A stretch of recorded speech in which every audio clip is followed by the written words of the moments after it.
The world is changing. We must proceed with the vote immediately. From the diaspora to the continent,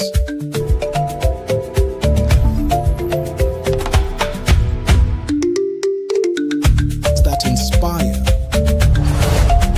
This is NDWG Global TV. Good evening, good afternoon, good morning, wherever you are in the world.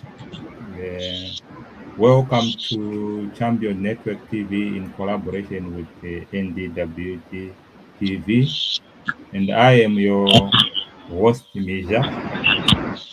In our previous discussion, we examined the just ended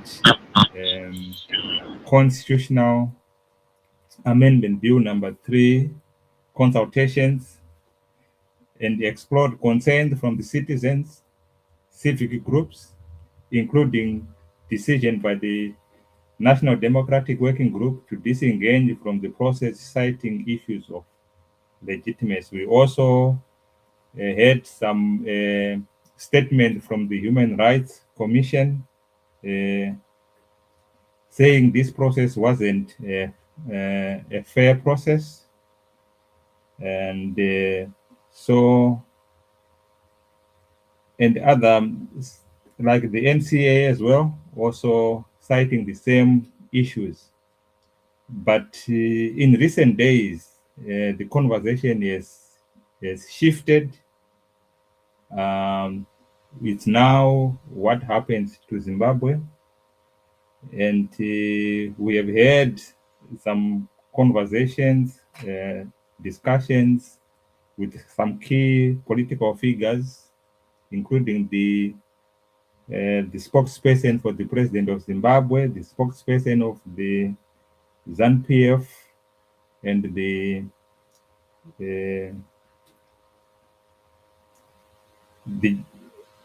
General Matu for the Defense Forces. But the question now is no longer about the process, but about the direction of the nation. And joining me today in this conversation again is Dr. Zembe. He is not new to the platform. He's a political leader. He's a founding member of the NDWG, National Democratic Working Group, and a standing voice on governance and constitutionalism. Welcome, Dr. Zembe, to the program.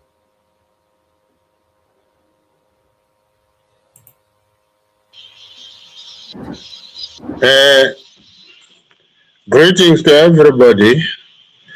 Thank you, Chair Ramisha.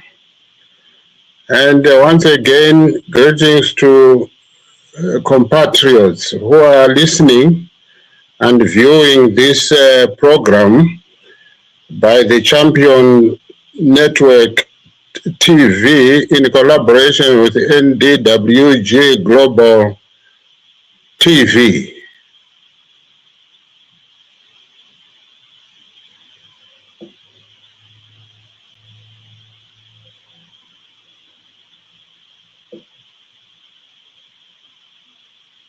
Thank you, Dr. Zembe.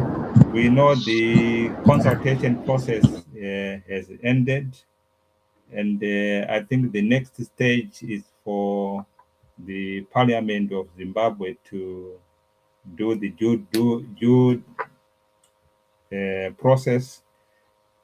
Maybe for the benefit of our viewers who may not understand how this consultation take place and what role the Parliament takes in this process. Maybe you may want to take our viewers and myself as well to see what is the key role of the Parliament in the whole process of this Constitutional Amendment Bill number 3.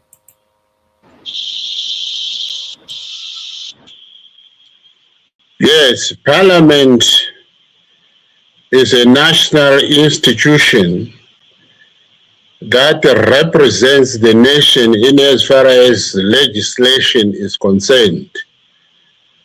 And the legislation process is a process of enacting laws that will be used in the governance process of the country. The CAB 3 bill is a proposal to enact legislation which has impact on the fundamental instrument of governance, which is called a constitution.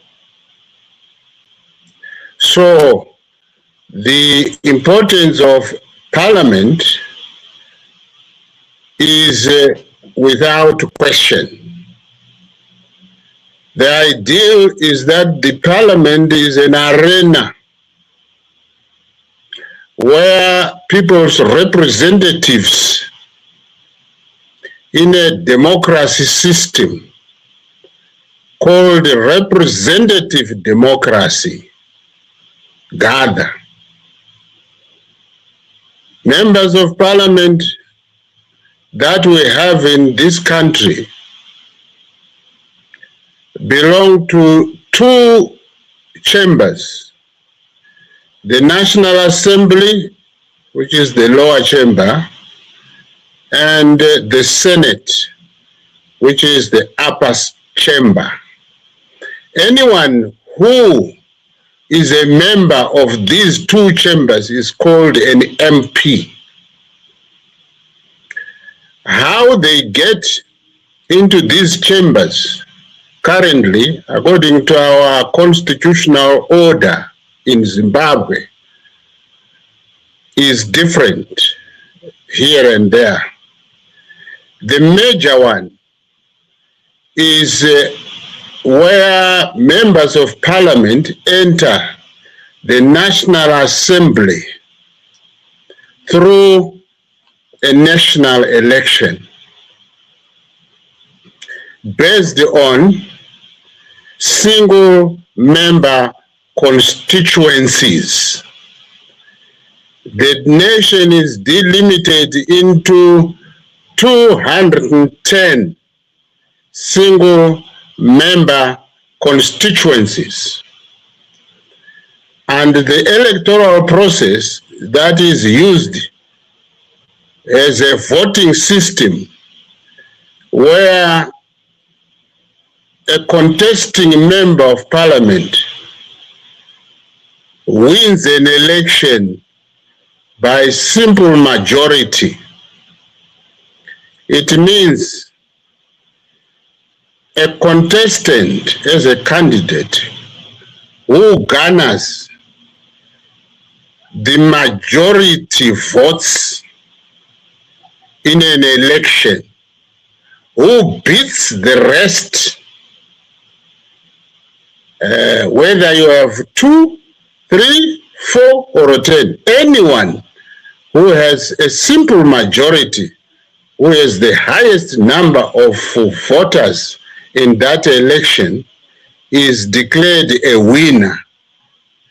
And that winner becomes the only representative of a geographical constituency in the National Assembly.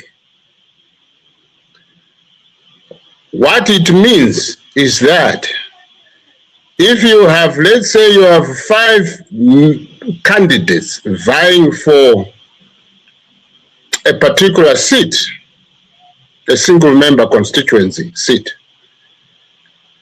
and let's say the 4 of the members get votes that, when they are added together, constitute the majority.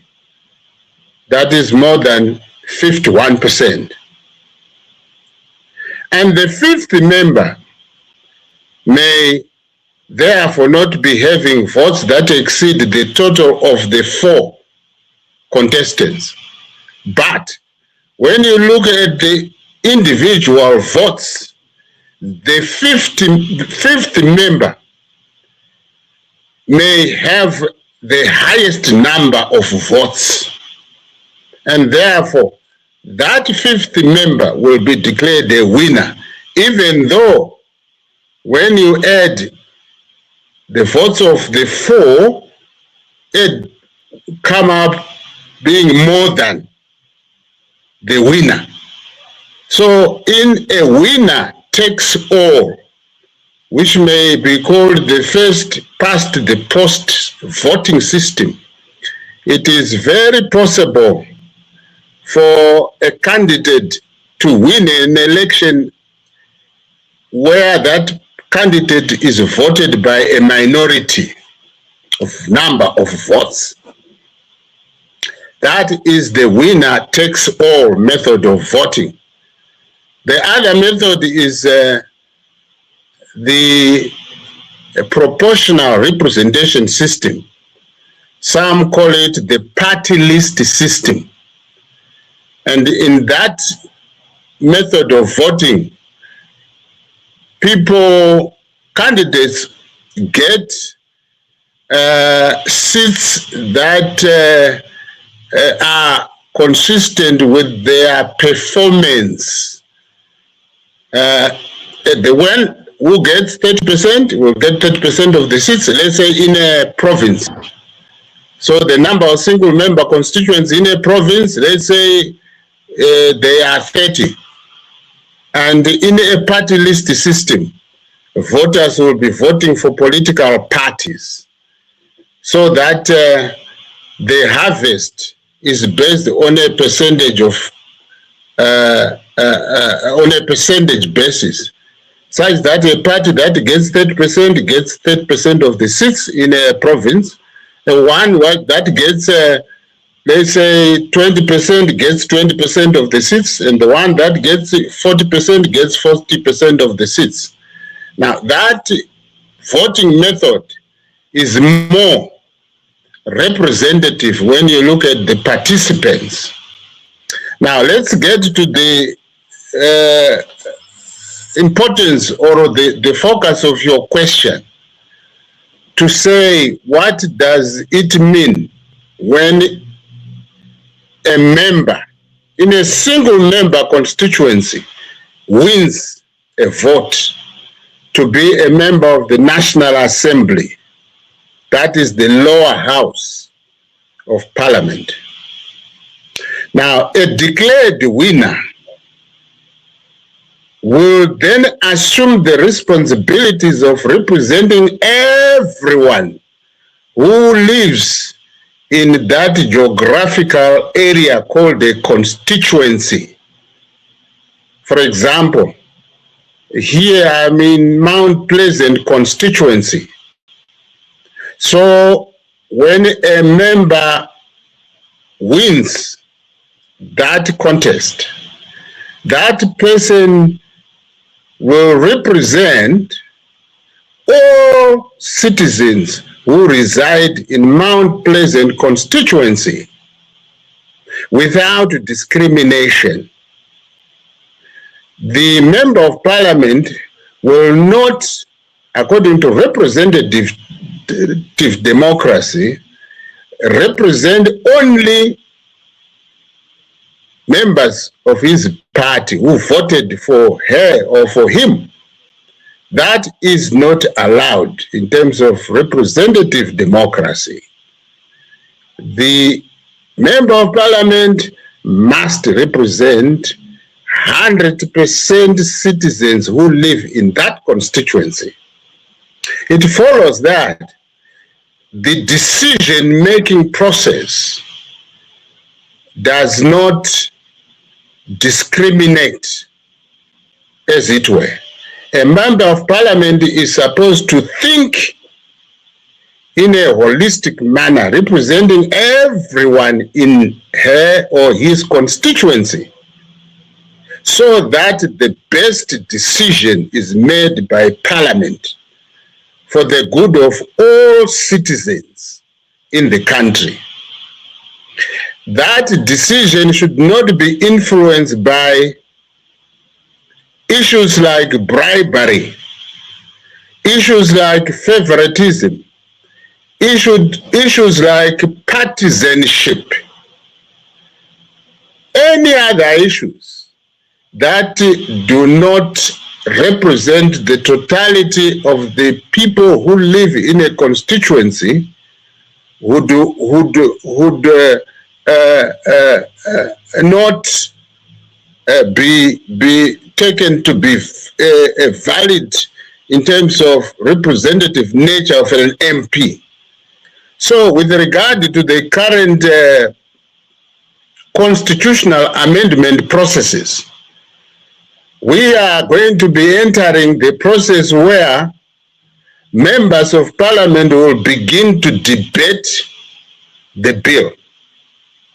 Herein comes the real representative nature of members of parliament. They must represent the views of the citizens who live in their constituencies. By the way, Parliament organized some shambolic hearings that were violent, that were badly organized, that were partisan. The members of parliament were supposed to be holding their own consultations in the constituencies that they represent, so that they could get directly from the members, from the citizens, from the voters, from the people in their geographical constituencies that they represent, so that when they debate in parliament, they must state the people's will, the people's wish, what they obtained from the majority citizens that they represent. And in that way, it is expected that the decisions of members of parliament who are doing their work professionally to represent the people should mirror the decisions of the people on the ground. They should not make decisions that are favorable to their political organization. They should not make decisions that are favorable to their president of the party or of anyone, except that the decision that they make in making law should be the representative decision of the citizens who reside in constituencies. Now, this is one class of members of parliament, those who are elected by the people to represent them in the single member constituencies. Now, in the upper chamber, or even in the lower chamber, there are others who get into the House of Parliament on the basis of the performance of that particular organization with regard to number of votes that were garnered in electing members of the National Assembly. That's where you get the representative or the proportional representative method of appointing the members of parliament. There are others who represent the youth quota. There are others who represent the women's quota. There are others who are appointed by the president for their constitutional, for their professional standing. So anyone who then gets into parliament, having been either nominated by a political organization to represent women, youths, or people with disabilities, or who is appointed by the president, should again not do what the president wants.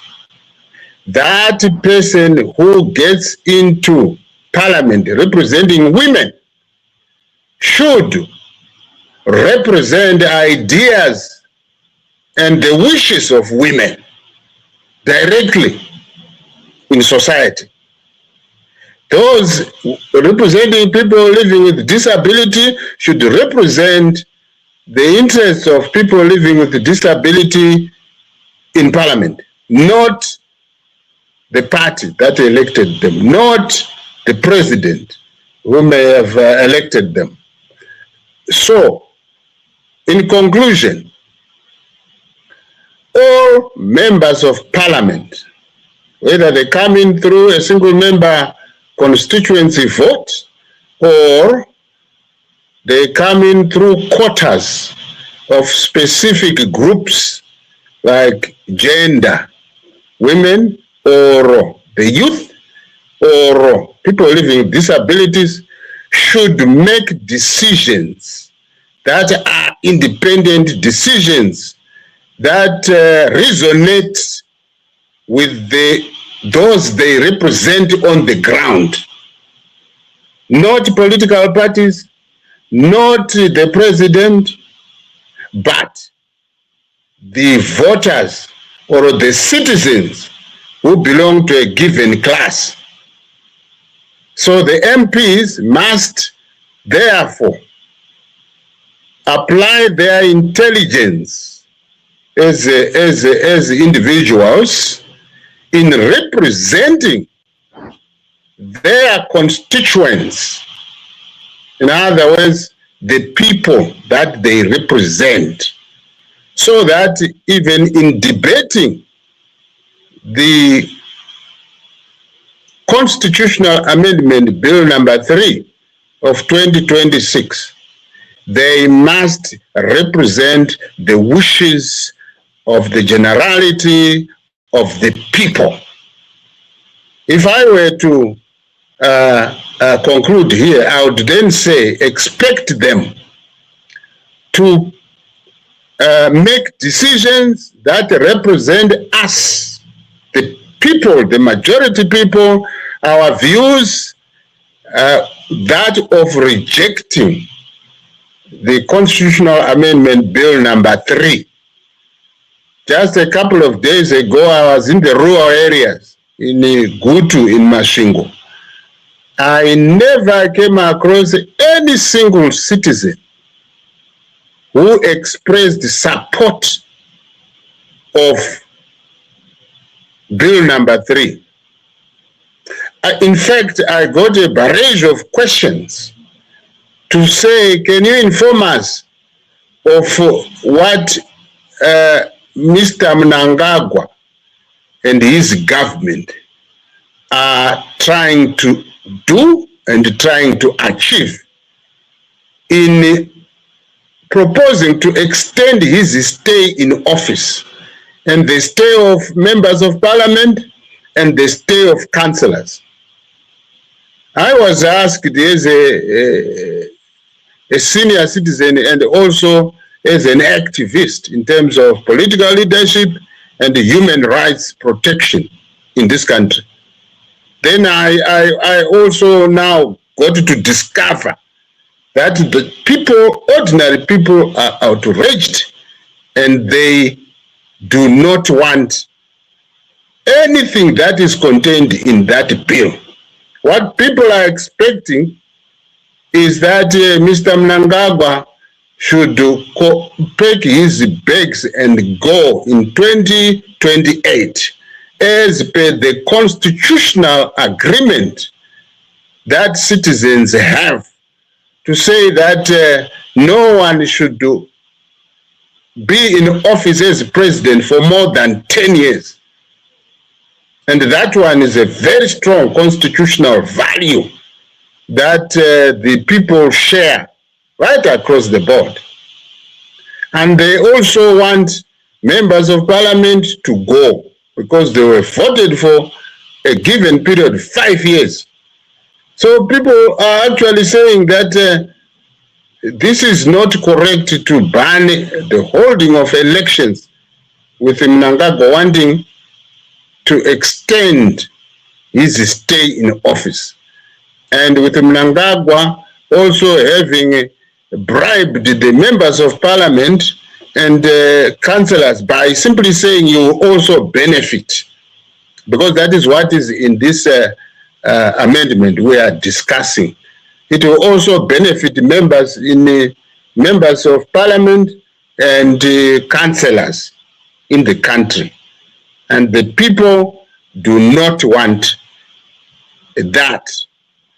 And the people do not want even issues where the bill is proposing that traditional leaders should adopt a partisan membership, an open partisan membership approach, where they would become public card-carrying members of political parties, because that would be a very serious conflict with the traditional leaders.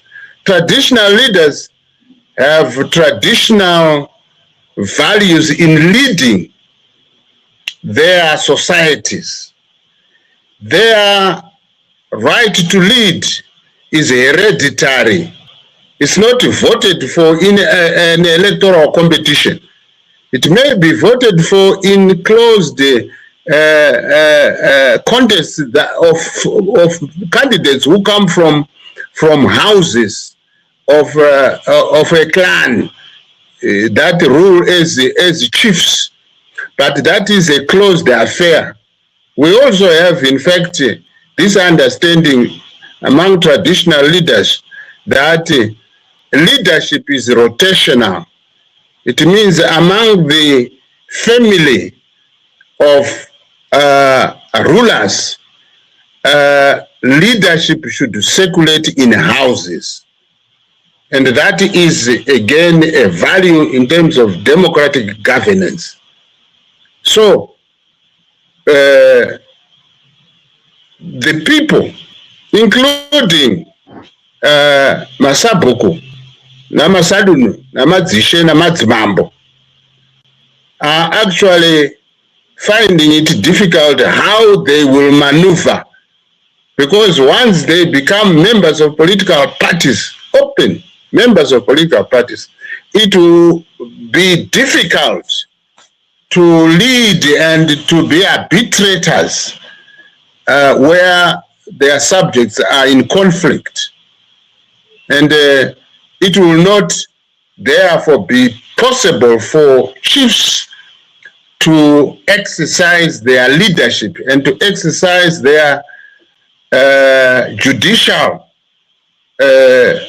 responsibilities, because some people will object to say, you belong to a given party, I belong to a party that you don't belong to. How can you dispense justice in that context?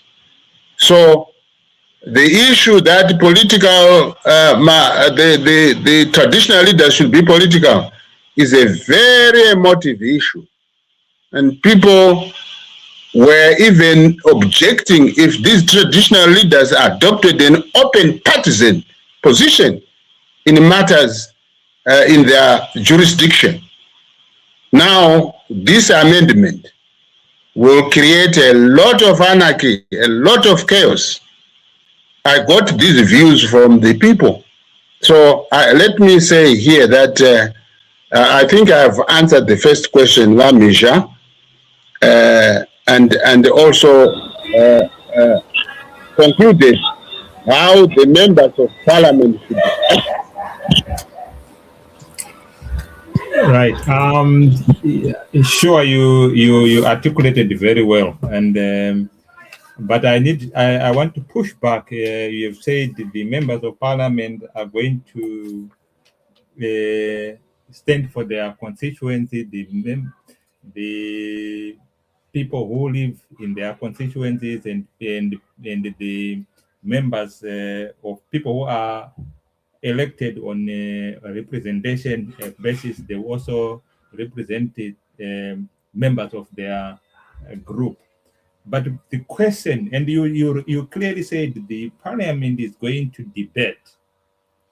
And my understanding of a debate, you debate because you have got facts that you have got on the ground.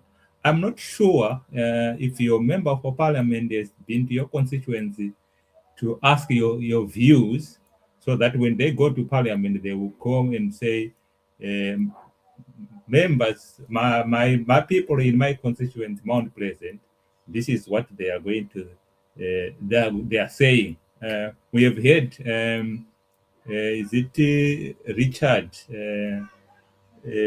Changirai was trying to gather his people to get their views, and it was not allowed.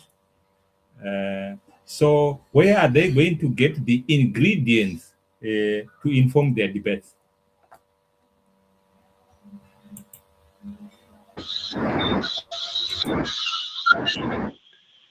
What I can do is simply to suggest that they should actually respond to that question themselves directly, because they are the members of parliament. But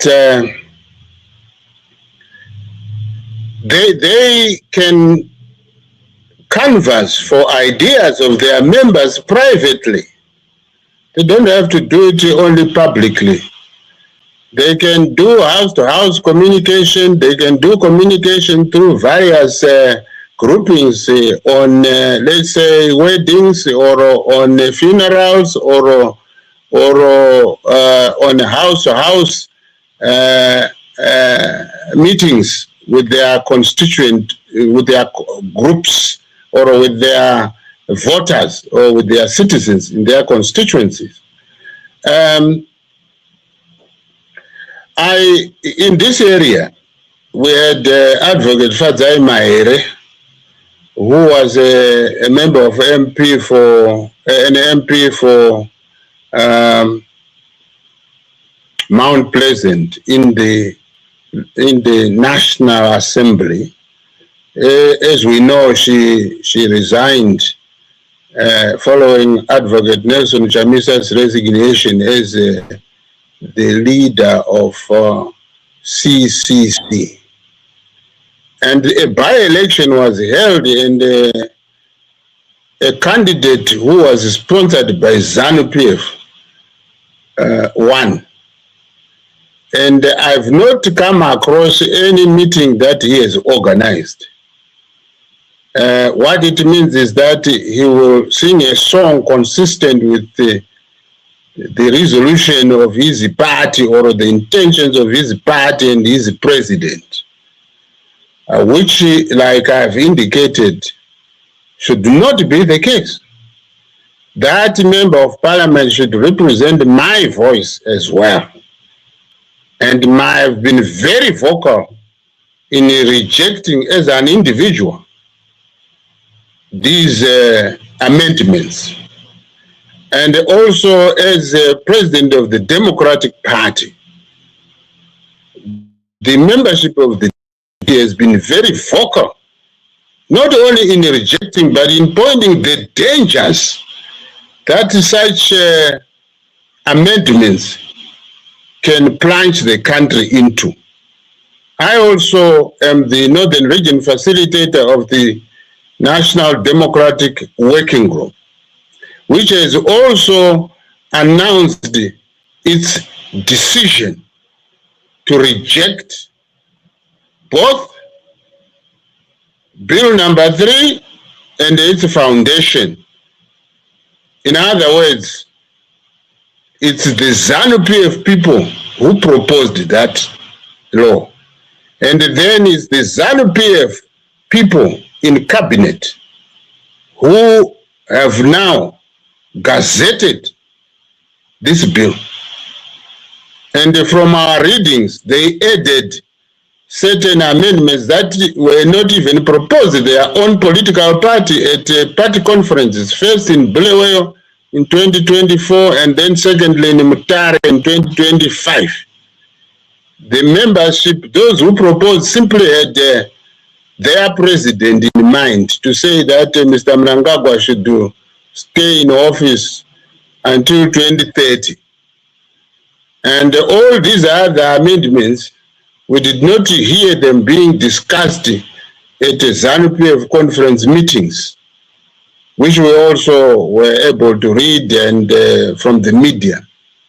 So, back to your question.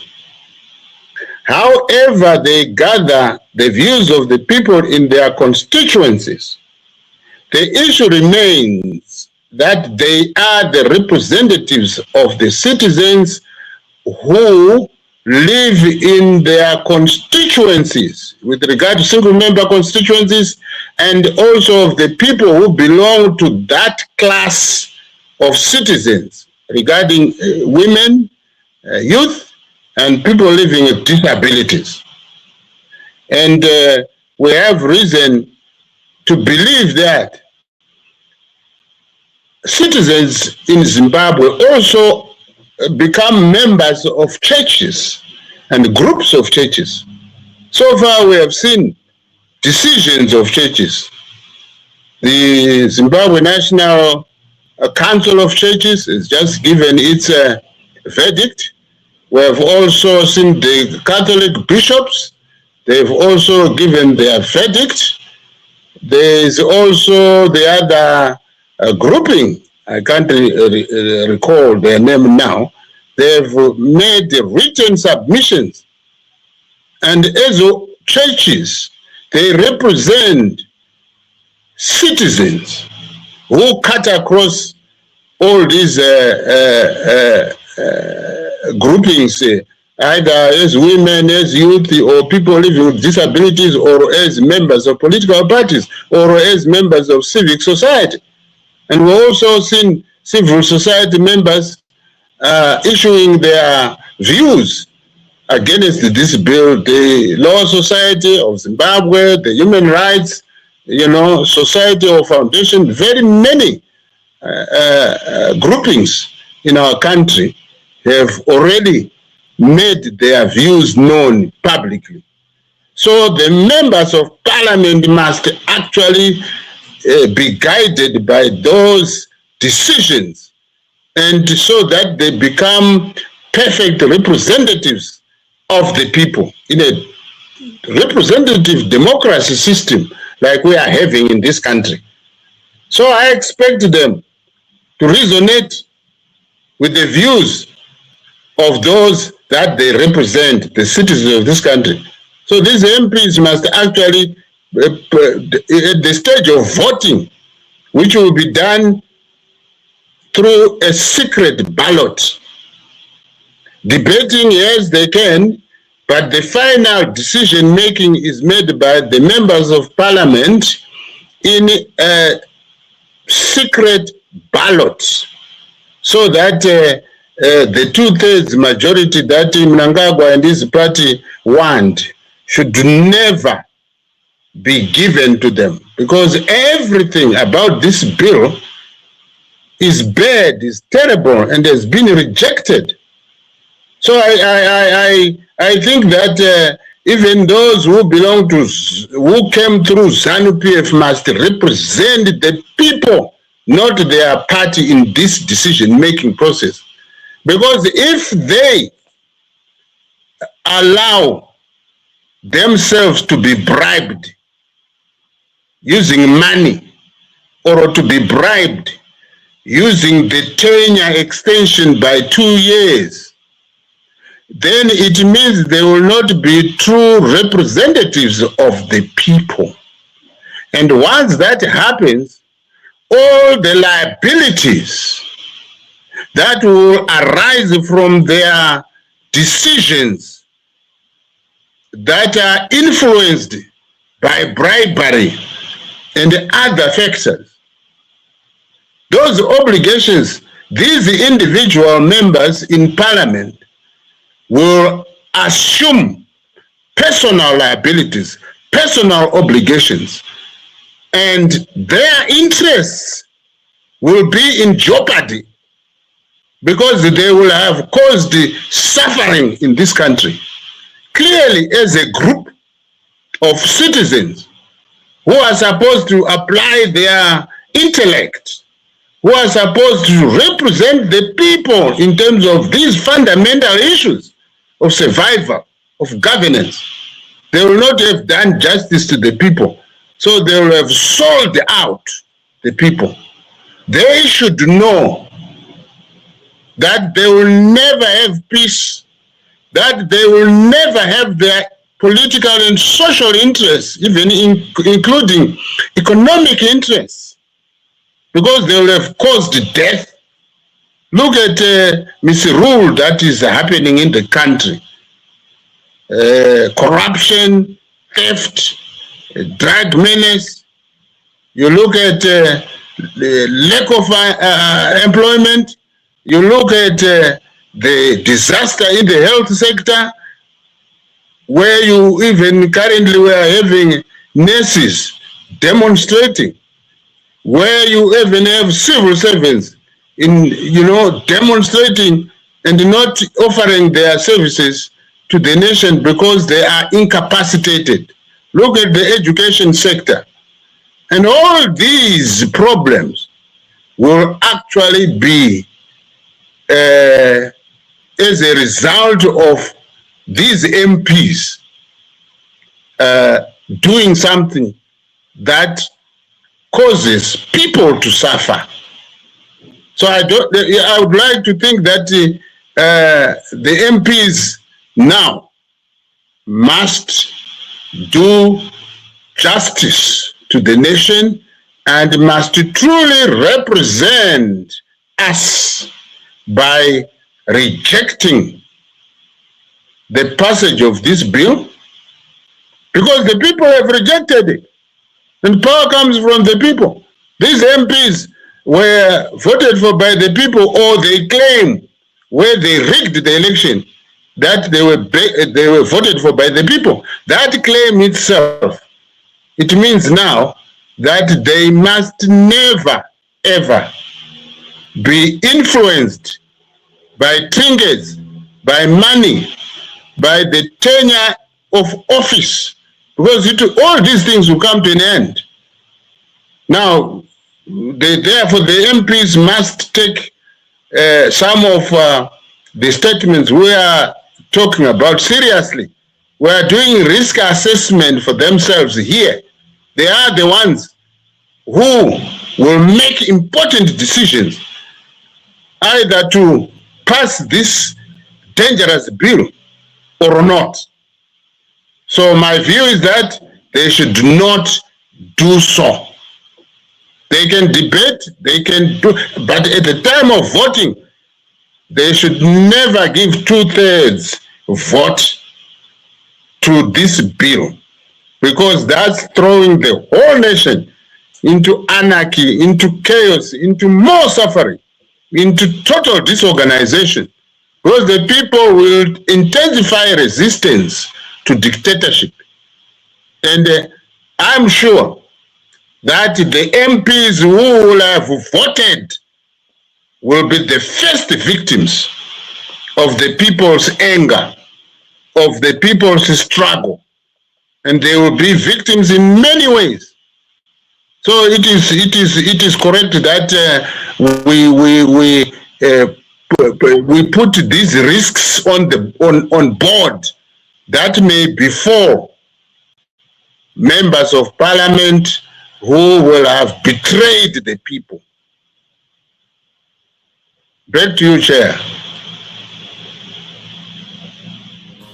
Thank you very much, Dr. Zembe. For those watching us on either Champions Network TV or NDWG Global TV, we kindly ask you to like, share, and subscribe to this channel, to the channel that we are watching. And if you have got any questions that you want to pose to Dr. Zembe here, put it in the chat box, or if you want to join us in the studio, I'll put the link in the chat box so that you can join us, and you can pose your question live to Dr. Zembe here. I hope you will be kind enough to respond. Dr. Zembe, I just wanted, you mentioned that in passing, but I just want you to clarify this to our viewers, that the voting for the MPs it's a secret vote, and it's not a vote by show of hands, because maybe some MPs might be saying, oh, we were afraid of being victimized, so we just had to go by the flow. And also, if you might also touch on the party whipping system, because we had Chabangu saying we of the CC of Chabangu, we support the bill. That doesn't mean that everybody that is within their camp will just have a group decision to say this is the vote that we have to, this is the decision we have to make, because according to your discussion here, every MP will make an independent decision based on their constituency, not based on what they think as individuals, because when they are in the House of Commons or the Senate, they are representing the people from their constituent. Can you just highlight on that one? Is it a secret box, secret ballot, and the number two, how do they overcome the party whipping system?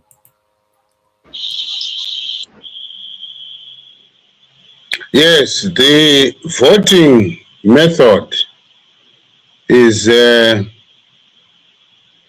secret ballot, which is similar to the voting that we do in national elections, general harmonized elections. The decision of an MP will not be seen by anyone, will not be known by anyone, because they are given ballots as individuals, and then they cast their vote without showing anyone. It will only be the outcome of the voting in terms of numbers that they will know. But it is not possible for anyone to know how a person has voted. That is the answer to the first part of your question. I think that is clear. The voting is not by show of hands. The voting is not by acclamation to say, hey, or no. No, the voting is by secret ballot. And that one, as you know, a secret ballot is secret. Your vote, it's you who knows it alone as a representative of the people, as a decision maker who must represent the decisions of the people outside there when we look at enacting law. Because the current debates that are taking place and submissions to Parliament are intended to show an MP, a member of Parliament, what the popular view is. So it's a secret ballot. Let me turn to the chief whip, role of the chief whips. These are leaders of the members of Parliament who are members of their party, who urge them to behave in a certain manner in terms of how they cast their ballots. To say,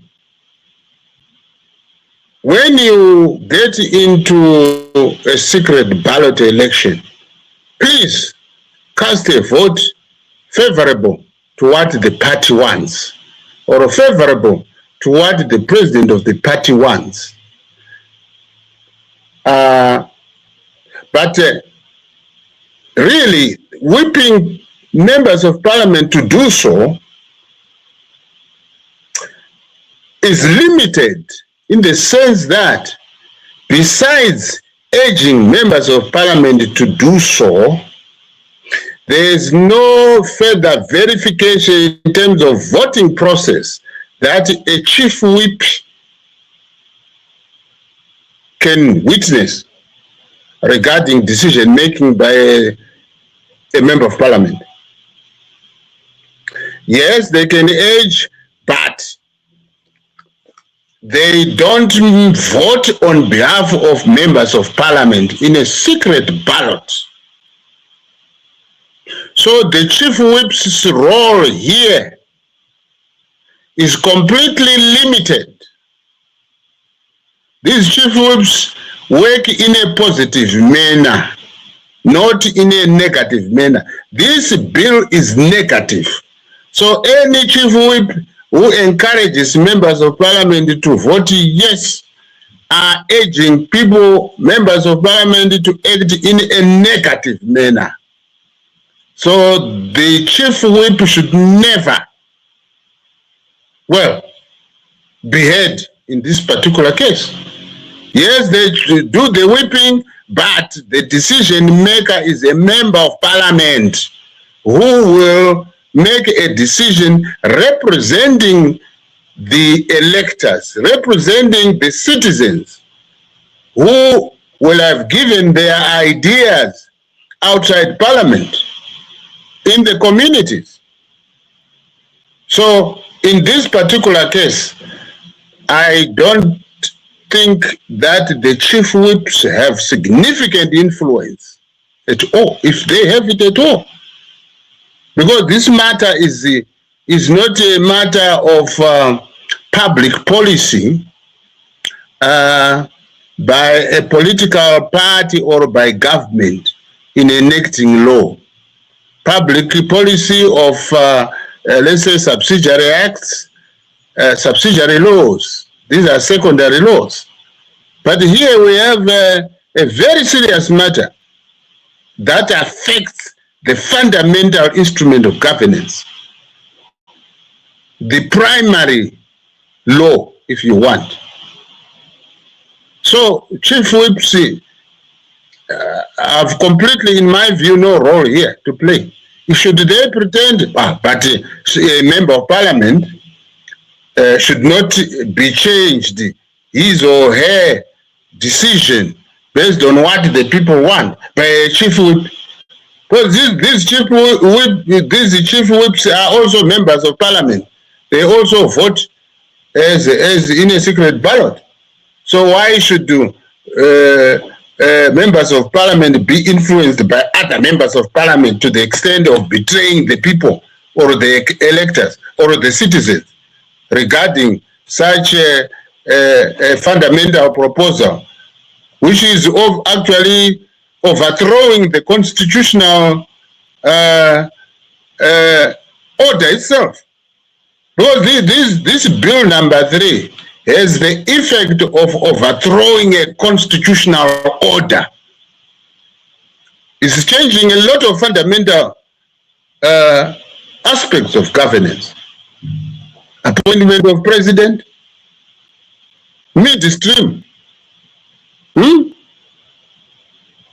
We have had this as a tradition now where president is directly elected by citizens, where the country is one constituency, the whole country, and electors electing.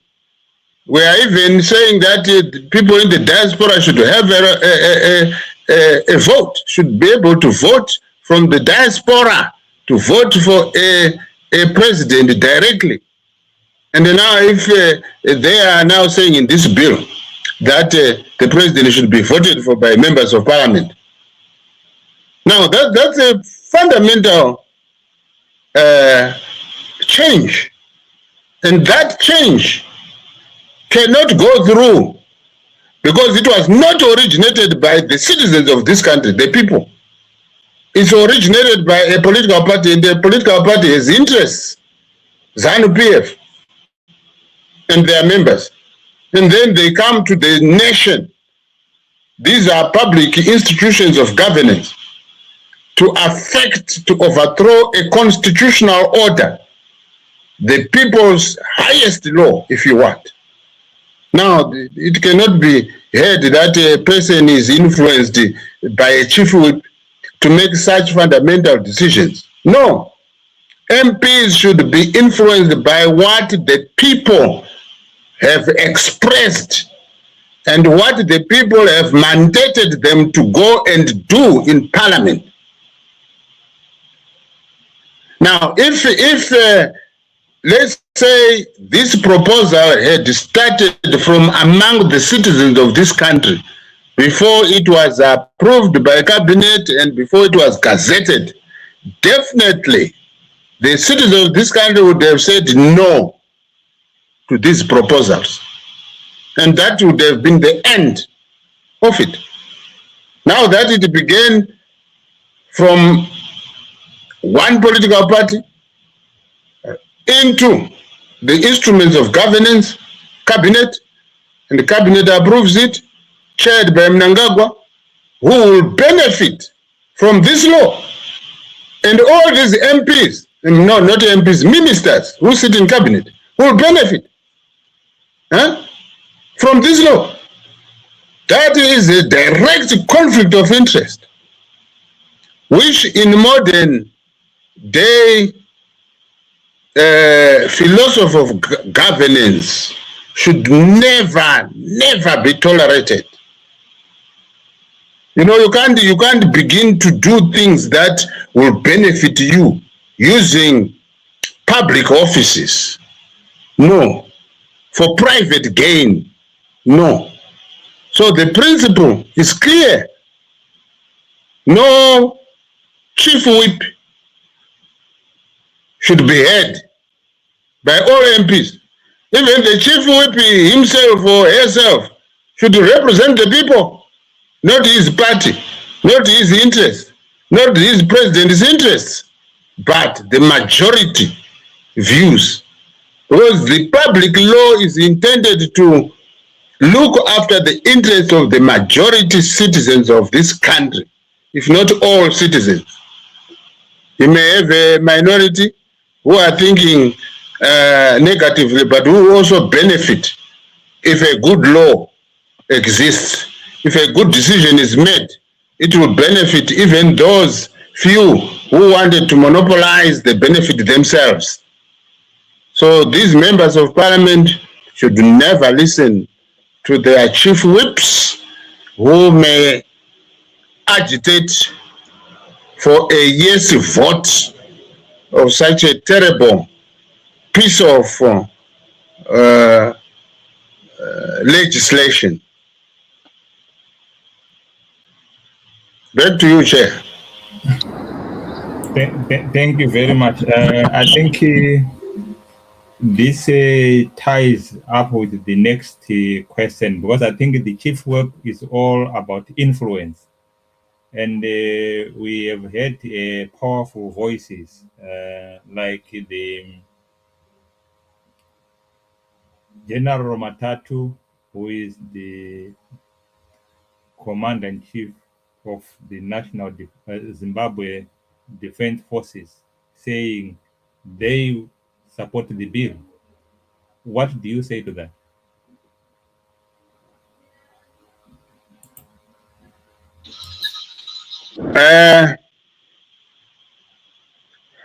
This is not new.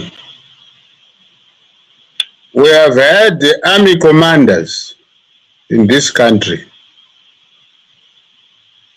or defense forces commanders in this country, pronouncing views like this country cannot be led by someone who did not go or who did not participate in the armed liberation struggle.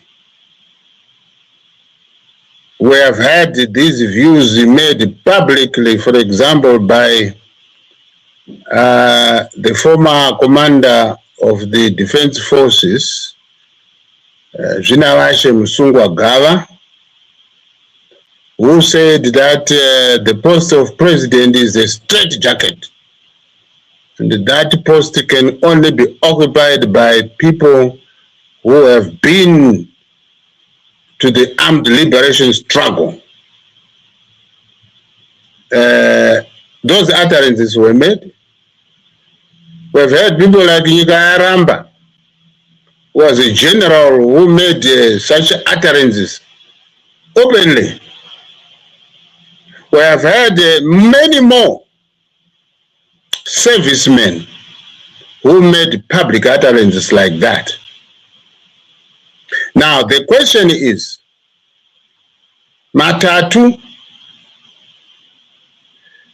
should know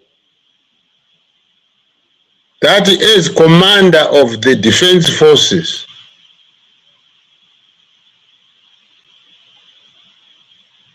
he should be aware of his job description and the limitation of his job description as a serving general. And it is not proper that he has announced openly and publicly that he himself supports the bill, and all the forces he leads support the bill. He should not have made such utterances, because it is the people as individuals, without regard to our occupations, who should make such decisions.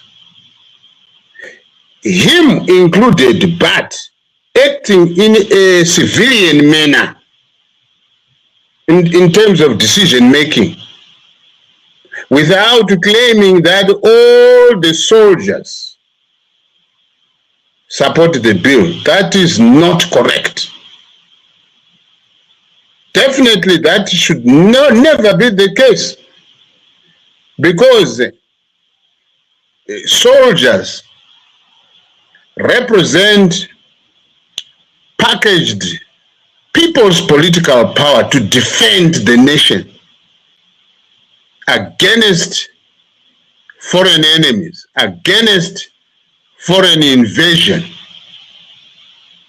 And decisions of governance are made by civilian people, including the service people, but acting as civilians, not in military fatigue, combat, not while they are on the job as soldiers. You see, this is an aspect that Zimbabweans have never been influenced with. Even where Generation, the Nyika Rambas have been coming out open, ZANU-PF candidates as presidents have been losing elections, because it is not the business of the generals to dictate to people how they should decide in terms of the legislature, the process of enacting laws in a country. That's not their mandate. It's not part of their mandate to make proclamations like that made by Matu. No. In fact, he was abused to make such a statement. The service people should just be quiet and go about serving the people, and then when it comes to decision making through the secret ballot, they will do so. Now, the other generals who are no more serving this nation can come out open. They can, because they are no more serving the nation. They've retired. So they can make their views known in terms of responding to this proposed law. There's nothing wrong in a retired servicemen and women making their views known publicly, should they decide to do so. But to a serving member of the security forces, professionalism demands that they should just simply act without making such public statements. Because those public statements, the real intention is to intimidate the people, to frog march the people into saying, into voting, into accepting something that will not serve the people themselves. You see? So this is why, in terms of the current constitutional order, public servants, generals included, are not supposed to be partisan. They are not supposed to be card-carrying members of political parties. It is for that reason that they are servants of the state, they are servants of the people without segregation. Yes, they can vote because it's a secret ballot system. They are citizens of this country. Yes, they can discuss about when they remove their military attire and they mingle. They can discuss as citizens of this country. They can participate in voting processes that are secret, and then their decisions can be put through. You know, no, but not to come out for a law which is being proposed, which is under consideration, to say we support it. We as who? How have they voted as the soldiers for Matu to announce a majority vote of all servicemen and women? There is no requirement like to get to the vote or the sense of service men and women. There's no such a requirement. So how did Matu arrive at his announced decision? Never. So the people, in fact, have rejected such pronouncements by army generals who are in the service of the nation. And I am sure that, Matatu's statement will not change the verdict of the people to reject the Constitutional Amendment Bill number 3 of 2026. The die is cast, the decision has been made by the people. They have made their decisions publicly as individuals, as various groups of political parties, groups of churches, groups of interest groups, professional groups, and citizens continue to make their voices loud and clear that this bill should be withdrawn and that this bill should be resisted. This is why the people are now focusing on the members of parliament, that they should make a decision that protects the interest of the nation by simply saying, no, the people have rejected this bill, so all members of parliament should vote no in a secret ballot. Then they will have served the nation, not serving a political party, not serving an individual person or a group of persons, but the nation. Back to you, Chair.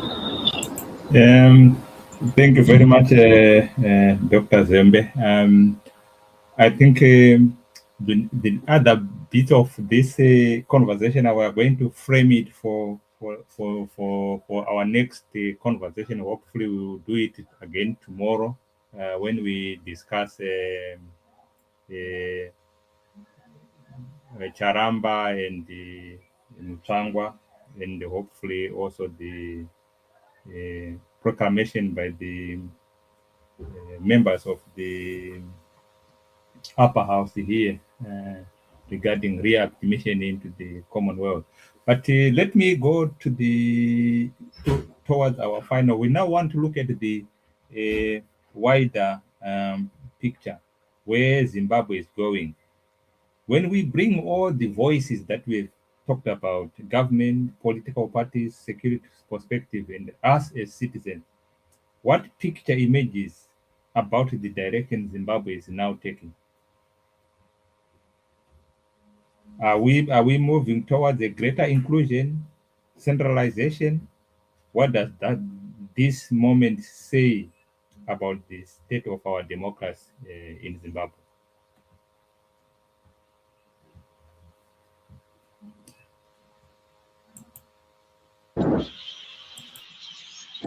Yes, that's a difficult question, but I can proffer my thoughts. What I see is a convergence of national thinking regarding constitutionalism. And this will revive the discussion of the status of the nation in terms of whether our country is independent or not, whether our country is a republican state, constitutional state or not, whether our country has a people-driven constitution or not. And this convergence can only be positive because we have had ZANU-PF rule for the past 46 years. And the ZANU-PF itself is no more one political party movement. ZANU-PF itself has been hijacked. ZANU-PF itself has been malfunctioning because its government has failed the nation for the past 46 years. And the latest being the past 8 years that Emerson Mnangagwa was in office, and the past 13 years that the Constitution of Zimbabwe Amendment number 20 Act of 2013 has been the governance instrument. There's more failure in the past 13 years, which means that the constitutional order has failed. It now has occupied the center stage of discussion in the country. Clearly, that is evidence that the 2013 Amendment Act Constitution is less than people-driven in terms of its enactment. It was never, therefore, a people-driven constitution. Because anything that is driven by the people cannot fail. If we had a truly people-driven constitution then, 13 years later, we would not be seeing underdevelopment that we are seeing. We will not be seeing failure that we are seeing. We will not be seeing all these problems we are witnessing. This is the convergence and the realization and the awareness that is beginning to take root in the country, regardless of the partisan position of citizens. We are, as a nation, beginning to think about whether we are an independent state from British rule or not. And some have actually advocated the fact that Britain still has a colonial obligation to help Zimbabweans create their own people-driven constitution. It is the Zimbabweans who came up with this idea of a people-driven constitution. In the Southern African Development Region, in the African continent, and in the whole world, it is Zimbabweans who came up with this philosophy of a people-driven constitution. That is the desire of Zimbabweans. And this is why some citizens of this country embarked on how a people-driven constitution should be produced by the people themselves. How should Zimbabweans author their own constitution so that they can have a people-driven constitution? And the studies have been done. And like I indicated in the previous discussion here, Dr. Zembe conducted that research from 2011 to 2016.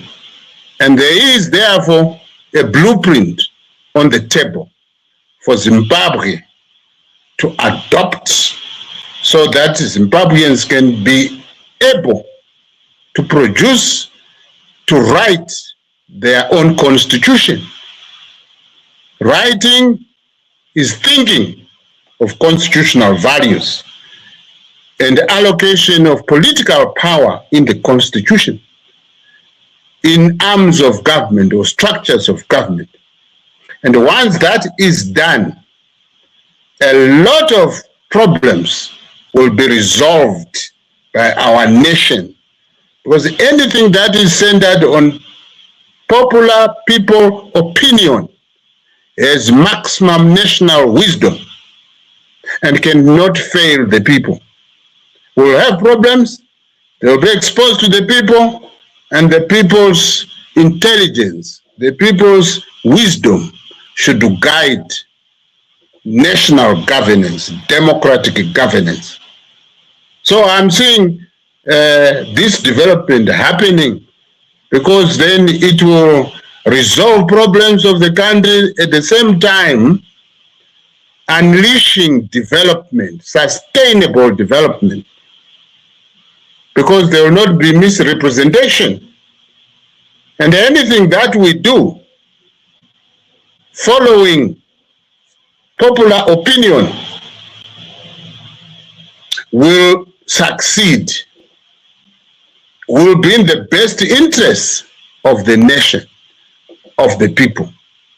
So we are on course to overcome national problems that have their roots in colonial rhodesia, which have been continued during the past 46 years under ZANU-PF Mugabe Mnangagwa rule. And we are beginning to see people from various political formations coming out, looking at the problem, being honest, embracing each other as a nation, which should actually proclaim independence once a people-driven democratic constitution is authored and is in existence. That's the proclamation of independence. Because you can't talk of independence when people have not enshrined their instrument of governance as a constitution. So that's where we are marching towards. Even looking into the responsibilities of the former colonial master, which were not abolished after the Lancaster's constitution. The privileges of the 20 white seats were supposed to be abolished after 7 years. That's when this nation was supposed to embark on producing a people-driven democratic constitution. Way back in 1987, But the ZANU-PF political party and the members privatized the instrument of governance, the Lancaster House Constitution as amended, and continued to amend it without people's involvement, without surrendering the matter to the people over the years. And this is why this nation is having to resist what Mnangagwa and the company want, which could not be the case if we had a truly people-driven democratic constitution. So that's where we are marching towards, as far as I'm concerned. And we can only be winners, not losers as a nation. Thank you very much. Thank you very much, Dr. Zembe. And you know, in my language, it's not Chisingapere, it's not I say. You know, sure, I'm sorry. Right. So we are parking here. We haven't exhausted all the points that we needed to discuss, but we are going to resume. I think you spoke quite heavily on the issue of the constitution, and I think also we had George Charamba alluding that there is no constitution in the United Kingdom. And we were going to discuss that, and also we were going to talk about what Mutlangwa was talking about with regard to the Amendment Bill number 3, and a number of things that we are going to. So we are going to, if you are available tomorrow again, around the same, it will be a bit later, we can then reconverge and we discuss other issues. But in just 1 minute, anything you want to say to Zimbabweans watching at home or in the diaspora?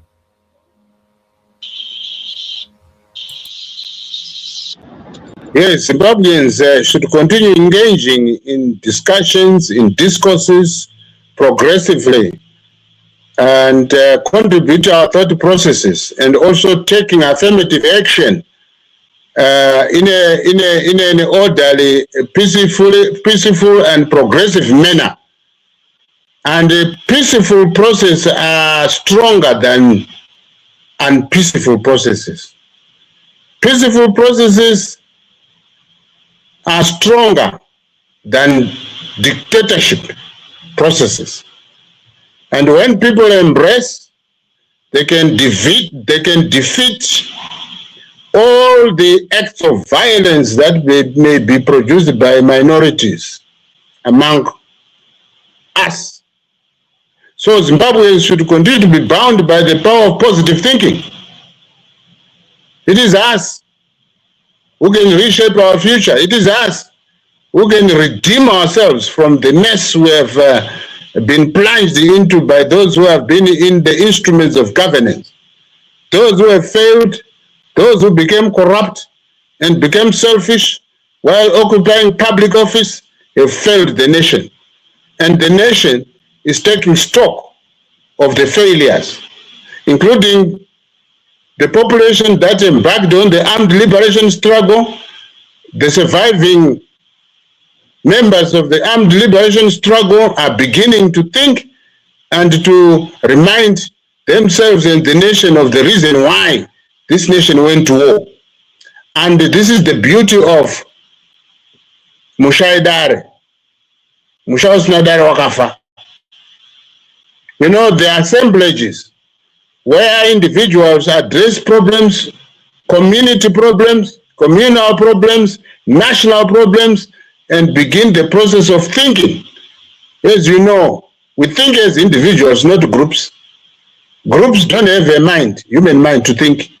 It is individuals who think, and through individuals, we have a collection of thoughts, and we get the best thoughts, the best decisions, the best policies out of group discussions.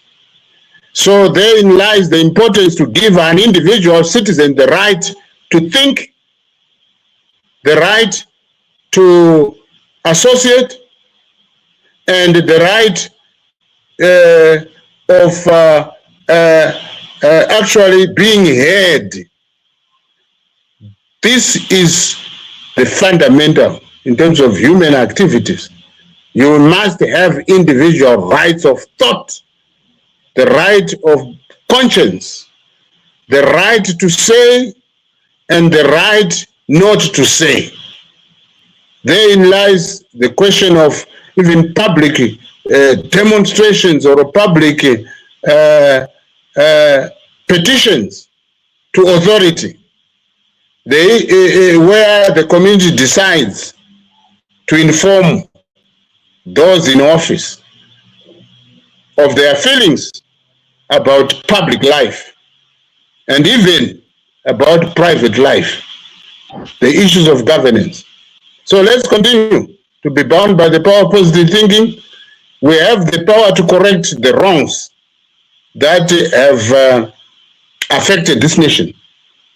And if we don't, then we will perish. Then we will destroy the future of the preceding generation.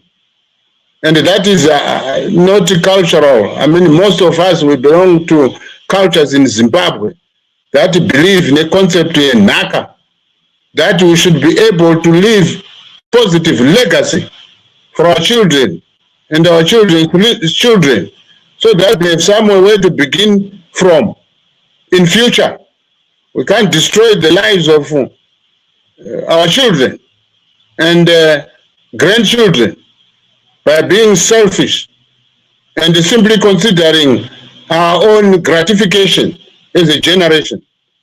So please, we must encourage each other, whether we are here to home or in the diaspora, to address, to discuss issues of our nation, issues of governance, of management.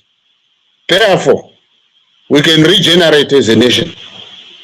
That's my passing, my concluding note, Chairman.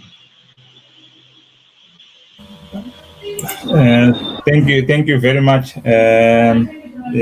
Those were very powerful insights, and I think the central theme in this discussion was the MP have got a responsibility, one, to listen to their constituencies, and when they debate, they must debate from a position of being informed.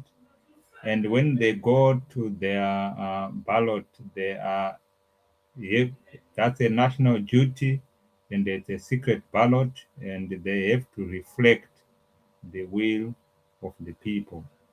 And well, of course, there will be those chief whips who want to influence your decision. But when you get to the ballot, you are on your own. Yes, there might be powerful voices that might want to whisper you to change what you think, like General Matu, and there are other people who have said quite a number of things. But we must take the views of our generals. We have got also our generals like General Muchena, our Comrade Knox, who is coming out and talking to us about what position to take. So it is up to us which voice do we listen to. So, Dr. Zembe, thank you for joining us here on Champions Network TV in collaboration with NDWG Global TV. Your insights were very powerful. And what was clear from our discussion is that Zimbabwe is at a critical point, and it needs people who think, it's people who discuss, people who can have all opinions on the table. And the central question is, does Zimbabwe have our own constitution? Or we are just working with an amended colonial constitution that we were handed over from Britain? I think in our next discussion, We'll dive deeper into that. We are hearing strong opposition to the government, political actors, and from those concerned with the national. But ultimately, the enduring question is, whose voices carries the greatest weight in shaping the nation's future? This is Meja of the Champions Network TV in collaboration with NDWG Global TV. Wherever you are, until next time, this motto is the same. Stay informed, stay engaged, and let your voice matter. And the nation's future is not decided by voices alone, but by whose voices are heard. So from us this evening, good evening until we meet again, hopefully tomorrow. To help us grow, please give us a big thumbs up, share this video with your network, and hit that subscribe button right now.